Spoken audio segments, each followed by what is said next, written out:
What's up, Hobby Maniacs? Rob Barrett here today with a look at the new Doom of Mymeara book. This is previously was Imperial Armor 11. Now we're seeing the second edition of Imperial Armor 11 that just came out here recent months. I would say, I don't know, just before Christmas. We'll go with that. It came out roughly the same time that it did 3-4 years previous. I think it came out in November of 2011, which is an interesting time, and that's when it started introducing Lords of War, and that's when there was a bunch of controversy back then about 40k approved and Lords of War and what you can take when, because shortly thereafter that was also the Horus Heresy Book 1 Betrayal book that came out, and there was all this like confusion about taking bigger things and mixing Apocalypse with 40k, and it was a little bit to do, but overall the campaign book was great, and we will take a closer look at that because this is basically the second edition of that book that updates everything over to 7th edition that hasn't already received an update. But before we get to all that, you've probably already noticed up in the top left hand corner here, there's a little Patreon symbol. That is how you can show your support for these videos. We're going ad-free in January of 2016. We actually only need a little bit more of support to unlock our next support goal over there on Patreon, and what that'll do is actually probably allow us to get a little extra help in here to get some more content and some improve the content that we're putting out somewhat, and also just kind of be able to hit a lot of the areas that I want to do. Like I want to do more battle reports on X-Wing and Armada, also cover a lot more products that we just haven't been able to get to quite yet. So we got a lot of goals, or I have a lot of goals that I'd really like to do, and with your support we can make it happen. I'm not going to drone on about it, but there's some freebies over there. You can get signed up, you'll get some freebies, you'll get some new stuff just for signing up, and then every month of support, therein you'll get some more stuff kind of depending on all that. I would also like to welcome you to subscribe to this channel, check out the blog, spikybitsblog.com, and head on over to thelongwar.net. That's the home of the battle reports for exclusive content, early access videos, and more. Become a veteran of the Long War today. So now, back to the matter at hand. Basically, this is going to be a 3-video series from what I can tell, depending on how long I talk for, because I tend to like to talk sometimes. Sorry, I just get all worked up, I get the juices flowing, and I start, going on my little tangents about things, and it's fun for me. I hope it's fun for you guys as well. This is the second edition of the Doom of Mymeara book. You notice they kind of got away from saying second edition, but if you open it up here, you will notice that it does say second edition, published in Great Britain 2015 by Forge World, because by law they have to tell you basically that that's happening. Now, what it does have is updated rules to 7th edition 40k for a lot of things that haven't already been updated, like I touched on earlier. So a lot of these Imperial Guard forces, the Elysians, some of the vehicles that had come out around the time they put this book out, now they are in Imperial Armor Volume 1. The War Gear, what is it called? The War Gear of War Machines. Oh no, that's Adeptus Astartes. So basically Book 1 is just Imperial Armor Volume 1 2nd edition. So they were kind of still getting their feel for what they were going to call everything, but basically it's all the guard tanks. So all that stuff's in there. In here is going to be, so you're going to be missing all that. Now, there was also some Red Scorpion stuff and some Space Wolf stuff that was originally in here as well back in the day. Now, the only rule in here besides Eldar is Bran Redmaw, which never actually got his own figure, strangely enough. So he's in here. He's a Space Wolf, Wolf Lord that turns into a werewolf. Because how grimdark is that, right? That's pretty dope. So he turns into a werewolf and he goes super berserker mode, kind of powers up. It's pretty cool. It's a neat little rule set. I would love to see a miniature for him, because I think Forge World could do some bonkers stuff with that. And then you get into the forces of the Eldar. Now this is where things start to get a little bit better. So in the 2nd edition kind of version, because you're getting the craft world, basically you're getting a whole bunch of different sets of rules. So you're getting a specific Eldar Corsair army list. Then you're also getting the war host, the generic kind of war host, the craft world of Mymeara. That goes along, it works hand in hand with the Codex craft world Eldar. So whereas the Corsairs are kind of basically like an expansion, so to speak, like a Harlequin book or like a Dark Eldar, which is its own codex, but basically always gets allied in with Eldar.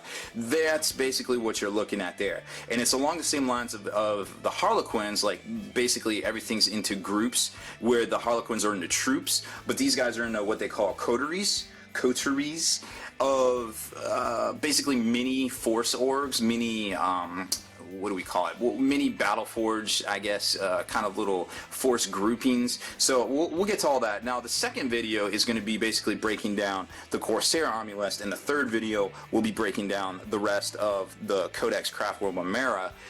Actually new rules, and there's some differences between the two because you can't really take the Corsair stuff and splash it into any of the lists without taking them as a coterie, and that's what makes it a little bit interesting, because whereas the stuff in here that I'm going to show you the preview of as we talk about and do a general overview of this book in the first video, I'm going to show you some of the stuff, some of the points I want to make, but then you're going to kind of understand there's a lot more to see, and I know a lot of people like the full-on reviews of the rule sets, and there's basically like 3 rule sets in here itself. So, well, actually 2, but they're going to take way too long in one video to even cover. So we're gonna do a general review, kind of talk about the book, show you some high points, and give you some stuff to look forward to, and then we're going to break down in the next 2 videos the actual army rules, tips, and tactics kind of thing. So it's really interesting. I like what they're doing here.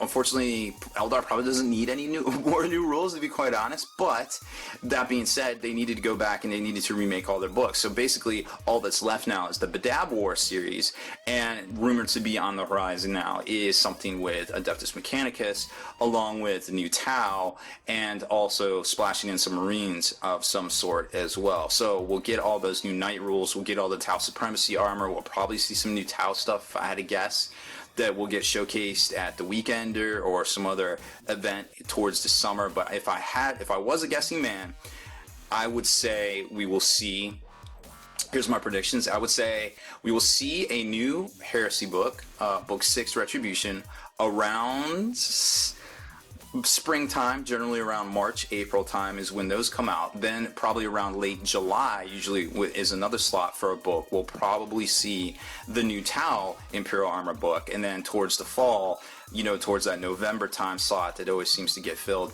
we will probably see either another book or a Heresy book. And then keep in mind too, they got the Masterclass book coming out as well, the How to Paint book. So let's jump right into it. So obviously the book is pretty big. It's a 225 page book. It's the normal A5, I think they call it, style hardcover kind of type deal. It's a little bit different typesetting than what we're used to with the version that Alan Bly wrote, Warwick Kincaid. Now Alan Bly's doing a lot of the writing, and different editing and things. Of course, they don't show it on here, but we all know it's Alan Bly, and the father of the heresy and all that. He does a really great job, and of course, kind of picking up and filling the shoes from some of the guys that did the stuff 15 years ago, 10 years ago. Because remember, when this book came out, it was like a big deal because a lot of new Guard units had come out, a lot of new Eldar units like the Wasp, the Farseer, that's basically a Wraith Lord. He's pretty cool. Then you had some of the Titans were kind of getting redone. The Eldar Titans didn't have any rules either, so they basically got lopped into here. So your Revenants, your Phantoms, the Lynx, all that stuff, they basically took all those rules and put them into here. So it was a big deal back in the day, but now, obviously some of the stuff's already out of it. So you've got the whole fluff section here, like basically the storyline of what's going on. Mymeara is the craft world. The Doom is basically the story of what's going on. They're basically going after this planet, Bellates 3, where there's a bunch of Guard on it, and there's going to be a fight, obviously, because, well, Imperium, they just don't leave. Yeah, as much as you would tell them, hey, you gotta leave, well, we don't, that's not how we roll, dog, so we're not leaving. So then it gets into all that, like basically the whole storyline and things like that. I'm not going to spoil it for you, but it's a really good story. It's definitely worth reading. And then it gets into breaking down, basically doing like some data sheets and stuff. It's the fluff for the Imperial Guard forces, which were basically the fluff pages for the actual rules, but now not all of them have rules anymore. So there's an intro, and then it gets into all that stuff there. Like the Praetor was brand new, the Crassius and the Elysian Drop Troopers, they were finally getting their extra set of rules, because they had some models that had come out in the meantime, so they kind of put them in here before. Oh, actually, there's an orc book, the Raidam Castle Nova. I wonder what they're going to do with that, because that actually had those cool little buggies in it. So I don't know. I figured they'll reprint everything at some point eventually, and so that's a lot of the fluff section there. And then it gets into the fluff section with Bran Redmon, his great company and stuff like that. The forces of the Eldar, now there's a fluff in the front, and then it gets into actual rules. Same thing in the back. Remember, all of these were new kits at the time. Now, some of them have new updated rules. Some of them have already been replaced in the actual Codex Craftworlds Codex. So you are going to get actual rules in here, as well as fluff section in the back, and that's why it's a little bit bigger than, say, like the Imperial Guard Force section here. So let's take a look. So basically the opening story, the establishing the system, some cool background and things like that, just general notes, and lots of good looking graphics. I mean, they've definitely come a long ways with being able to do everything in Photoshop and actually crank things out very well. You can tell these graphics are way better quality stuff than what was done, say 10, 15 years ago in the old Imperial armor books. There's, the Hydra Flak tank, which was a big deal way back in the day. Just really good looking, better graphics, some profile views of all the Eldar stuff here, and then it gets into all this three-dimensional kind of things. And they actually built this table when this rulebook came out, this set of rules. They built this table. It was huge. It was an awesome display. It was in multiple parts. It had the little underground bunkers that there was a Realm of Battle table and some other like trench work sections, which they really don't sell anymore. But all of that stuff, it was really neat. You could probably Google some pictures of it. Very cool stuff. And then of course you got the Imperial armor, where the extra upgrades and stuff for the Space Marine vehicles. And then as you start to get back and work through the Imperial Guard Force section, remember I said that was a lot of the fluff. You got the buggies, because this had come out after that book with the orcs, featuring all the new buggies and things like that. So then you get into this section here, and some of the guys that don't have rules actually have rules in here.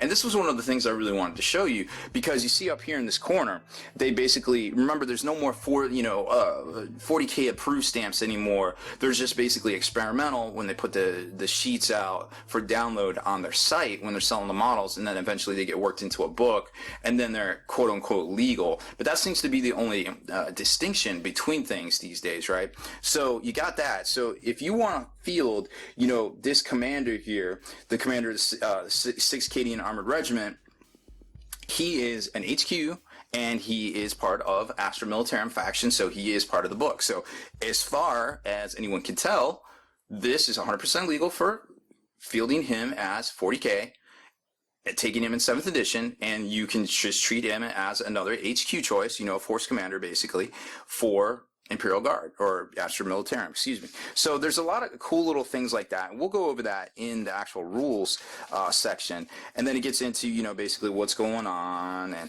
a lot more like profile pictures, all stunning graphics, really cool looking stuff, all very, very well done, well laid out, all typeset, very well edited. Then you get into this section here, but right around page, what is it? I think it's 125, we start getting into the Eldar section, which I believe we just hit.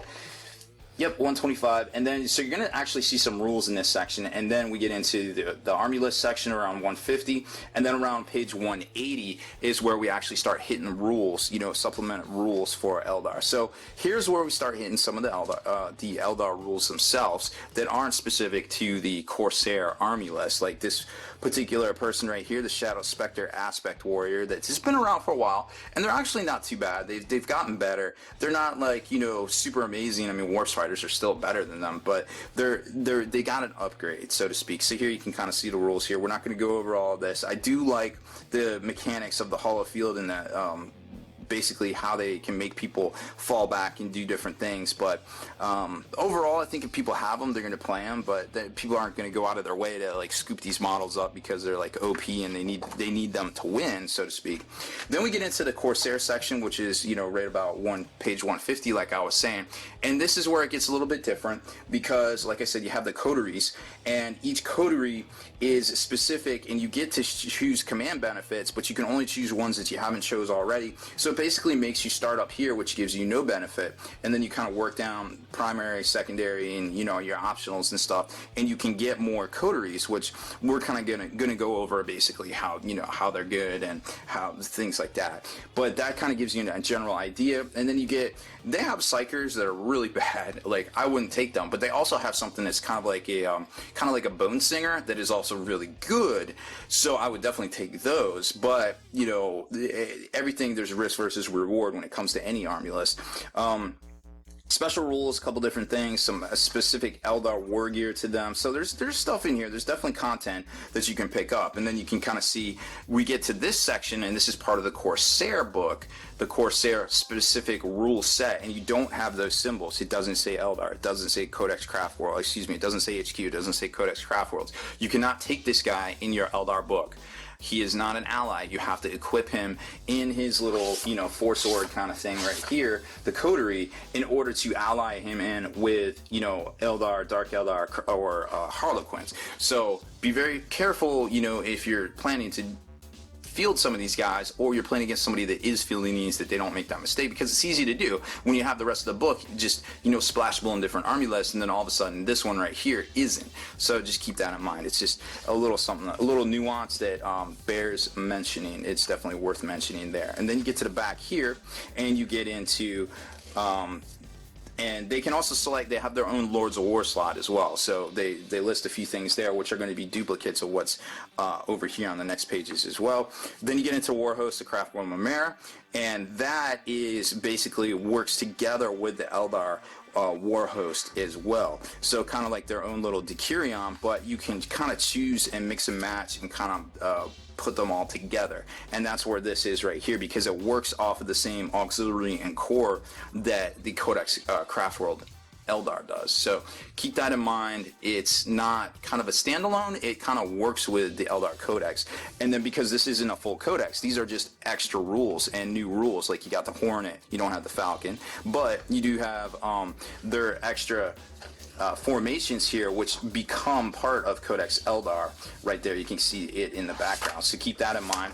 And then there's going to be new rules, like the Lynx kind of got a little bit of a downgrade, but stuff like the Warp Hunter got an increased upgrade, because you can throw out pie plates of D, small barrage D, but still pretty good on a repositionable chassis, so to speak, skimmers even. So then you can kind of see here Lord of War Eldar, so you can splash these in with any Eldar, basically anybody that's Battle Brothers with Eldar, and you're able to take a Lord of War slot. Now remember, a lot of times there's a specific requirement to get a Lord of War slot in a Battle Forge composition to unlock. So bust out your rulebook. I think it's page 119 in the main rulebook, maybe it's 319. Somewhere around the 19s, you will see how to make a Battle Forged army. And remember, it's actually kind of hard to get a Lord of War, so don't make that mistake either. It's like a college level class to make an army list these days, and these books don't make it any easier, but with a little bit, of reading and, hopefully guidance from these videos, you can definitely do that. And like I said, brand new units in here as well. You got the I don't even know how to say that. I mean, what are they thinking? This new Wraith Knight, 315 points, pretty good points wise, but you can see there he is a Lord of War, he is Eldar, so he does fit in theoretically to the big Wraith formation that you can take 5 Wraith Knights in the Eldar Codex Warhost. So sigh. But depending on what tournament you're playing in, what format, you might not be able to take them. So that's just kind of a general overview of the whole book, and then it culminates in the back with the previous biggest model in the history of ever for Forge World, the Phantom Titan. But now, of course, he's been surpassed by the Warlord. And then they got a weapon summary upgrade area right there as well, and then it just goes into advertisements on the back. So that's the whole book, 225 pages. If you're into Eldar, definitely worth picking up. If you're into Guard, a few rules in here. If you're into Space Wolves, a few rules in here, but nothing to actually buy the whole book over. Hopefully you can borrow it from a friend or something like that if you're playing in a tournament, because the $75, 70-pound book, I think it comes out to one something. Is it worth buying? I don't know. I buy them all because I like to review them, and I actually really enjoy the books and the storyline and things like that, but they're not for everybody, that's for sure. So hopefully you enjoyed my overlook and review of the new 2nd edition Codex Imperial Armor book, The Doom of Mymeara.